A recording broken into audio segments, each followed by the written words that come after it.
লোটে ফ্রাই করার জন্য লোটে মাছগুলোকে দু টুকরো করে কেটে নিয়েছি। দিয়ে দিলাম আদা বাটা, রসুন বাটা, পরিমাণ মতো লবণ, আর দিয়ে দেব গোলমরিচের গুঁড়ো আর পাতিলেবুর রস দিয়ে মেখে নিয়ে এর মধ্যে দিয়ে দেব রেড চিলি পাউডার। সেটাকেও ভালোভাবে মেখে নিয়ে আধ ঘন্টা রেখে দেব।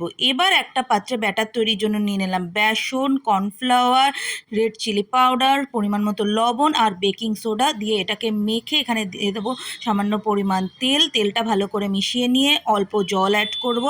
তারপরে দিয়ে দেব বরফ দিলে এগুলো একটু স্ক্রাঞ্চি হয়, তাই জন্য বরফ দিয়ে বরফটাকে ভালো করে গলিয়ে নিয়ে একটা স্মুথ ব্যাটার তৈরি করে নেবে। এবার কড়াইতে তেল গরম করতে দিয়ে দিয়েছি। এইবারে মেখে রাখা লোটে মাছগুলোকে এইভাবে ব্যাটারে ডুবিয়ে লাল লাল করে ভেজে নিলেই রেডি হয়ে যাবে লোটে ফ্রাই। এটা কিন্তু সন্ধ্যার খুব সুন্দর একটা স্ন্যাক্স এবং খেতেও টেস্টি।